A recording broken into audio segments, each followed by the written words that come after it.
When you first time came to Lithuania? 3 years ago. So we were preparing a conference in Vilnius, which I organized together with Matilda.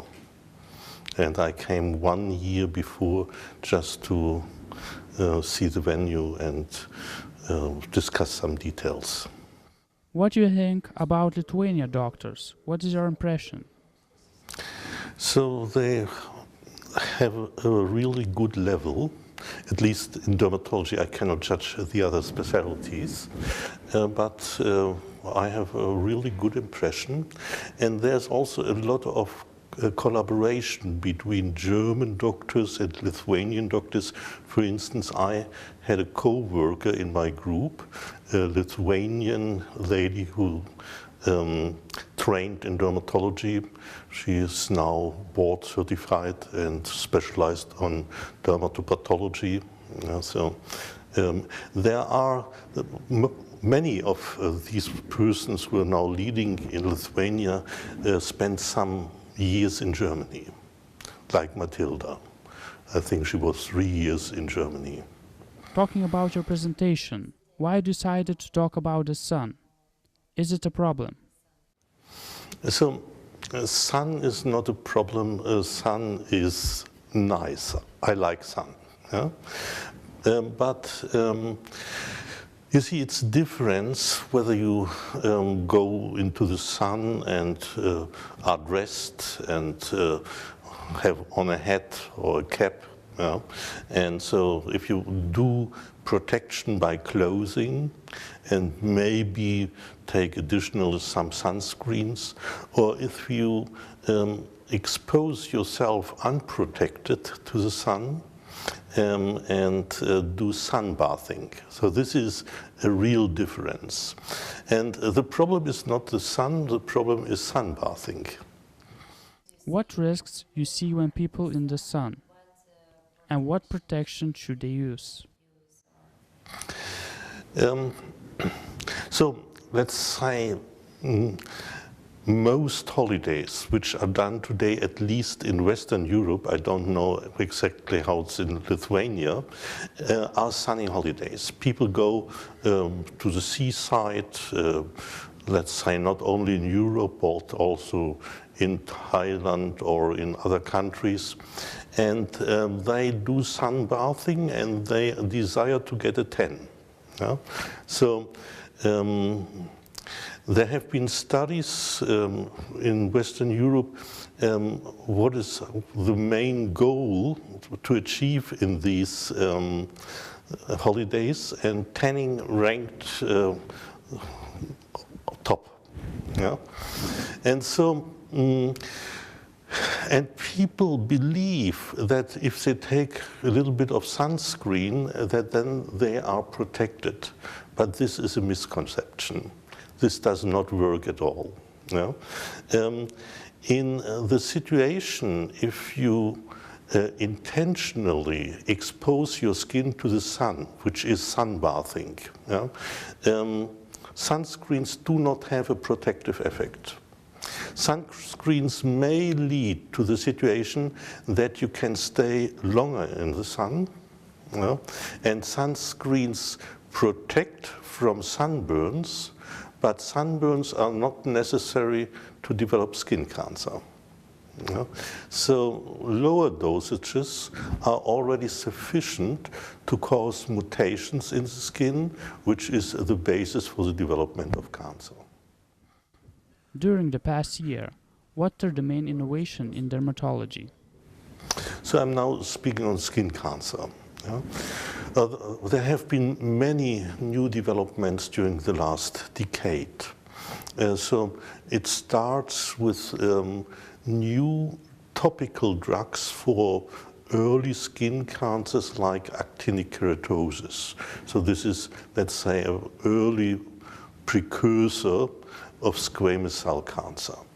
And so this is rather common, seemingly also in Lithuania. So the lady just told about that her impression is in males over 60, probably 20–30% have actinic keratosis.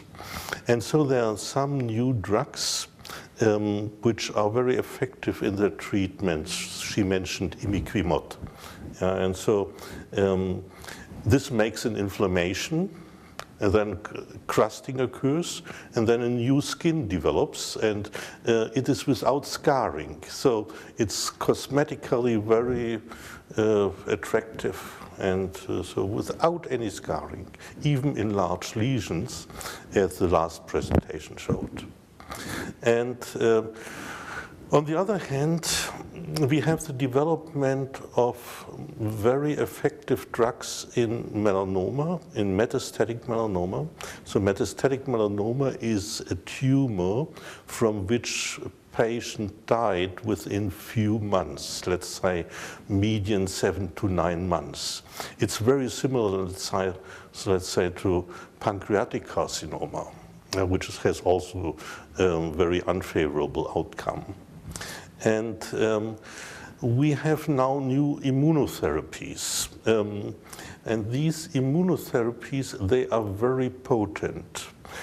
Over decades, we thought that patients do not develop a specific immune response to the tumor. And so we started vaccinations with tumor antigens in order to elicit an anti-tumor immune response.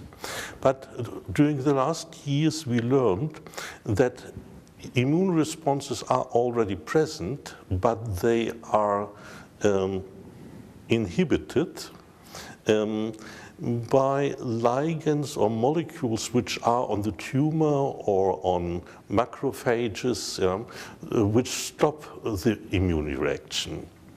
And now, well, we call this then inhibitory receptors on lymphocytes, which do the immune reaction. And now we have antibodies which block these receptors. Yeah, and so the immune answer is released, and we see tumor shrinkage in more than 50% of our patients. And these remissions, they are durable. So we don't know how long, but it may be 5 years, it may be 10 years. So we have very many people who now survive long with this cancer and even may be cured. And this is, let's say, very surprising. I could not imagine this 5 years ago. And now the development is that these new drugs, that they are also used in other cancers. So the next cancer where they are already approved is lung cancer.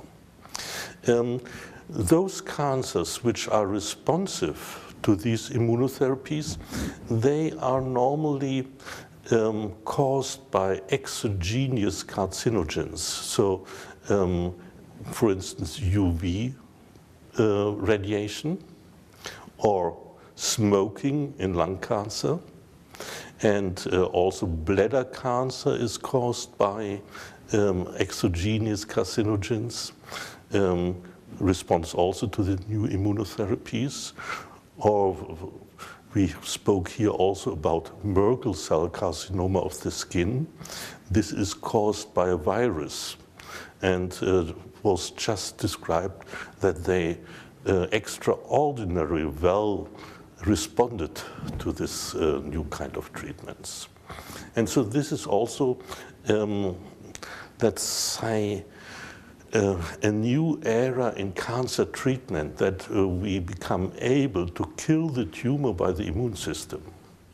How are you usually deciding in your clinical practice who can you give immunotherapy and what tests you have to do? Is it a difficult choice? So in Germany we have the situation that these new therapies, which are very expensive, are reimbursed. So Germany has a drug law that if a drug is approved by the authorities, which is normally the European Medical Agency for the European Union countries, then it's immediately reimbursed in Germany. So we can give these drugs to all patients. And we do it. We just start in every patient with these immunotherapies if he has metastatic disease. What is the main problem in Europe? What is the main diseases? At the first half of the 20th century, in Germany, for instance, dermatology departments were large, so up to 500 beds.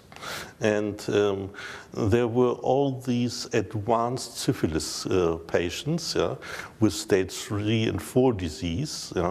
And so they were chronically ill, and they stood in the hospitals about months and years. And then, unfortunately, syphilis became curable with penicillin after the Second World War. And then dermatologists had to find new fields also in order to keep their beds. And so this led, for instance, in Germany, that dermatologists cared for diseases like venous diseases, andrology, which is fertility of males, and so we had allergology, so we attracted many new fields, and among them also dermato-oncology. And dermato-oncology developed now to the largest field. So we fill, I would say, 70 to 80% of our beds with dermato-oncology, mainly with surgical procedures.